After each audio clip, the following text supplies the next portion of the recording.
Welcome to Competition Guru, and this is the biggest coaching center in the Chandigarh, okay, in the sector 34. And my name is Shrestha Sharma, and I will today introduce the whole syllabus of the UGC NET paper 2 for subject economics. All right, so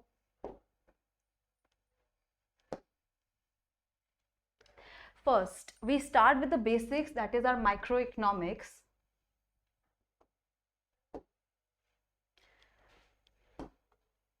We start with the theory of consumer behavior. The microeconomics teaches us the basics of the economics, like how to treat an individual in the economy, how to treat a single firm in an economy, how do we decide our wages and everything else.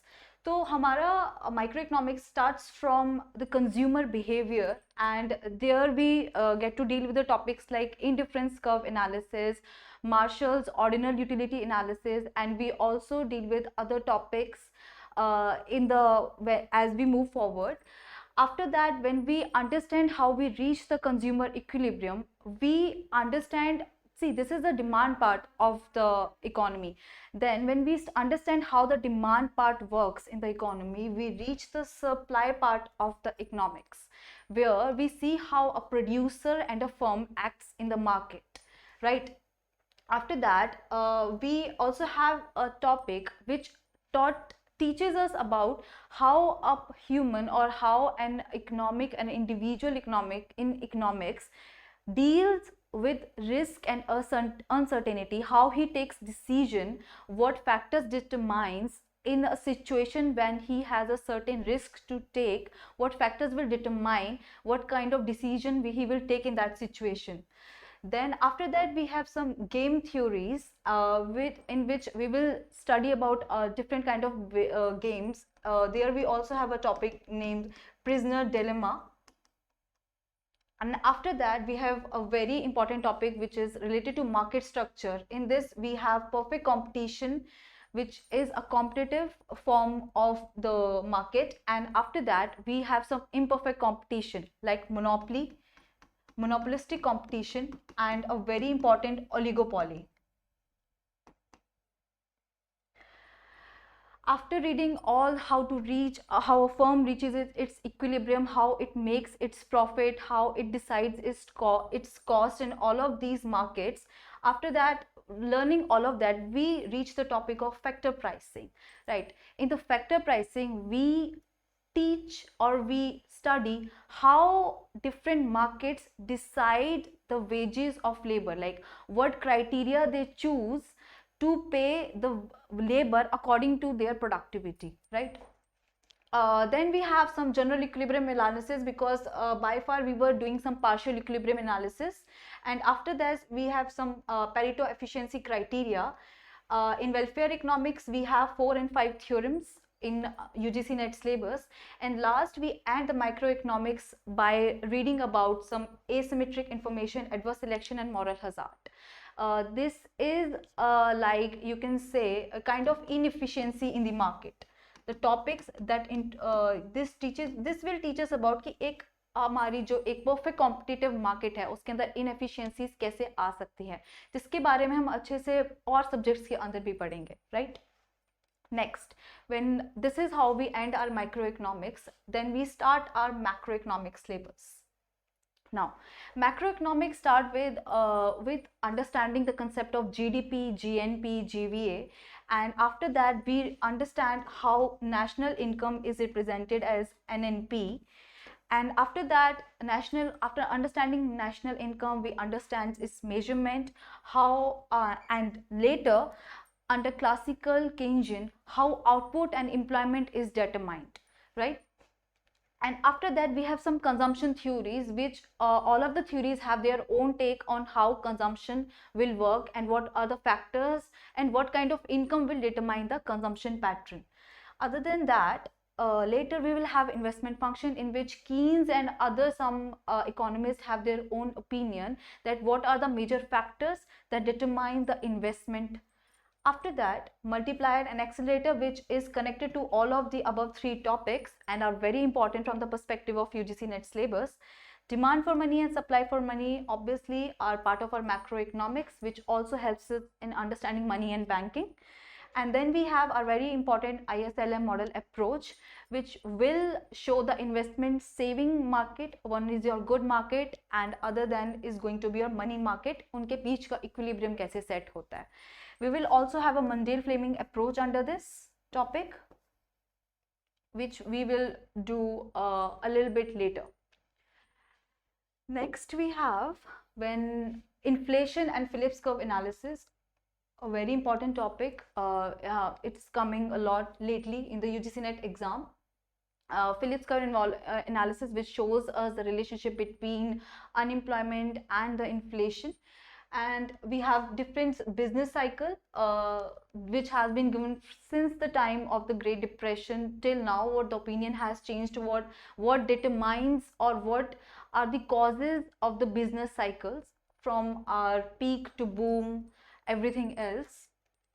Then we have our monetary and fiscal policies of the government, and we end our theory after the new classical economist approach of rational expectation hypothesis. All right. Then we start our third unit, which is our statistics and econometrics, where we have probability theory, descriptive statistics, sampling method, sampling distributions, statistical inferences, hypothesis testing. These are just basic mathematical concepts. After that, the sampling method, sampling distribution, all of these things which relates to your econometrics. It is about, you have already done the theoretical part, right?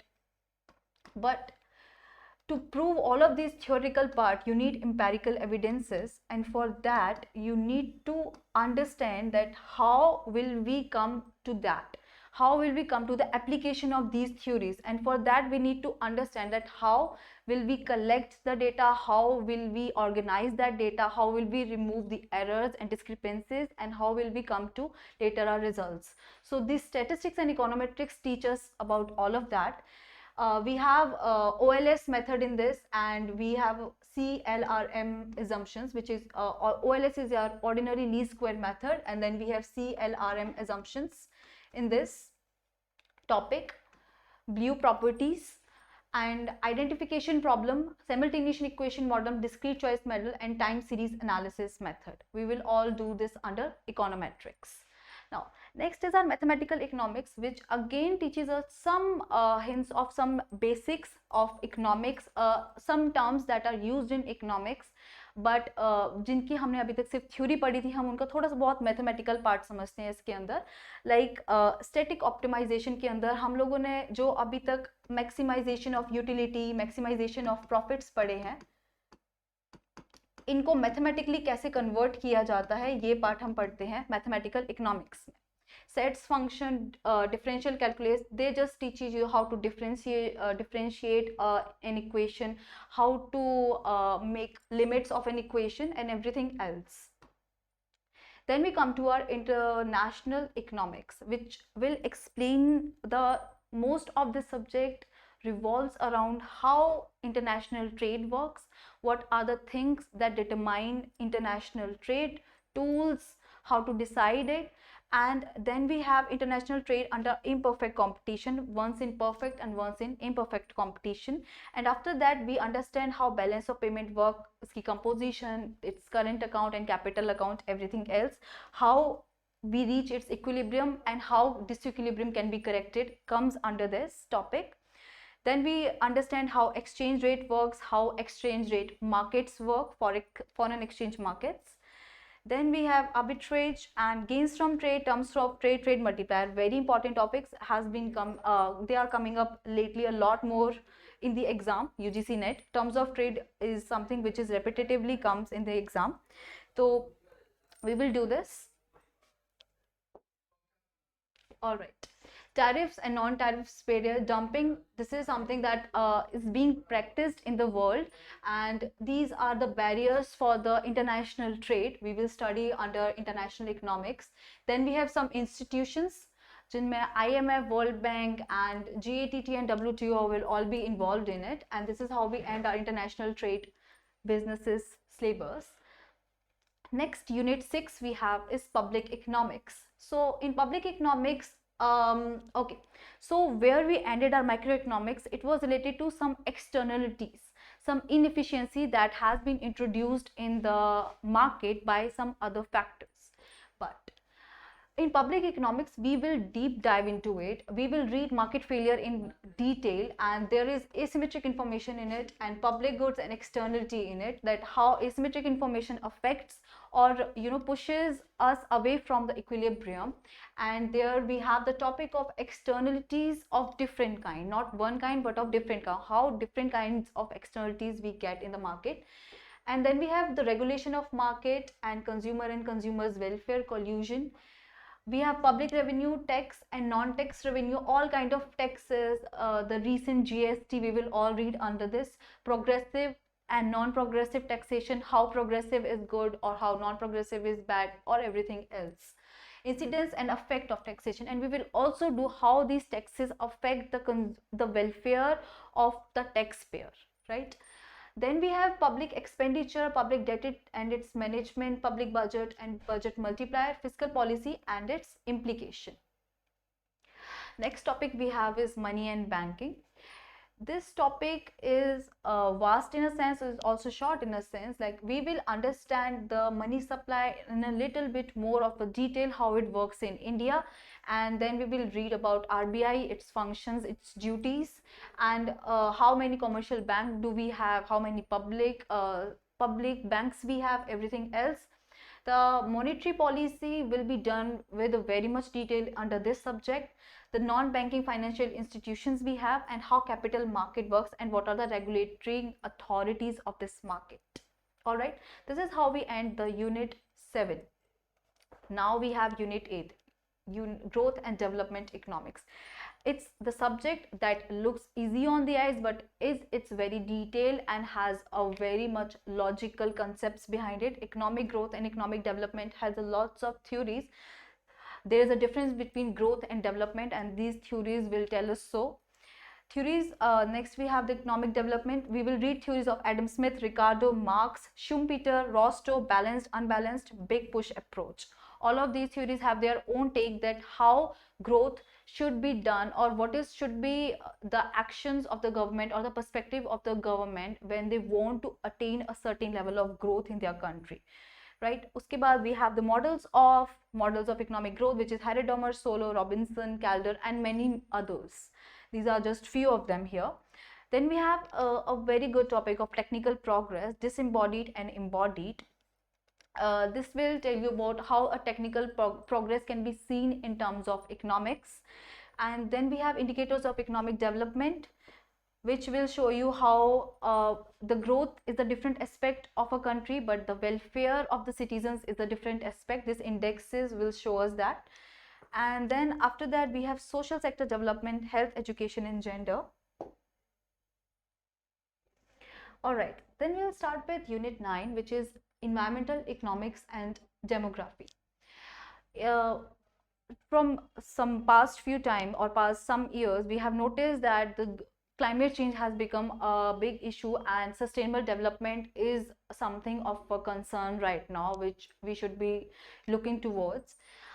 Then environment as a public good is studied first, in which we also read about market failure, which is due to the environment. It is specifically in perspective of environment. Then we have cost theorem, which is a solution, cost benefit analysis and compensation criteria, valuation of environmental goods, and environmental goods in the sense the goods that cannot be valued easily by the in terms of economics. How, if it is related to environment, how can we have different methods, not just demand and supply, but different methods to value an environmental good.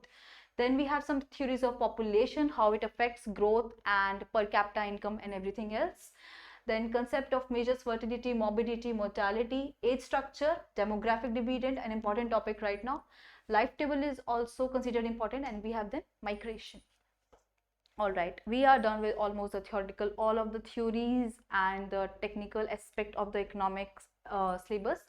Last we come to Indian economy.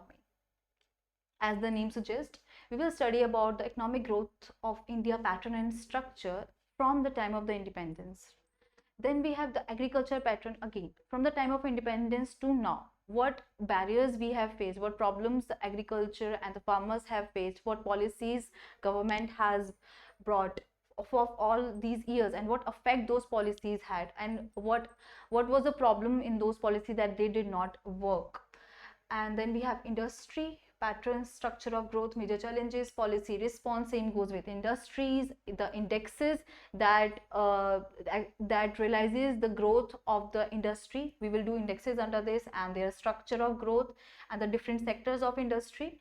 Then we have services, why it is such a good sector, what is such good growth sector in India. Then we have rural development, urban development issues, some institutions related to this. Foreign trade, what is the BOP of India, has it ever been in surplus, or it's always been in deficit, what's the reason behind it, everything else. Flow of foreign capital, the trade policies of the India. Then we have infrastructure development, physical and social, public PPP model, public private partnership model, which is being used a lot now, right now.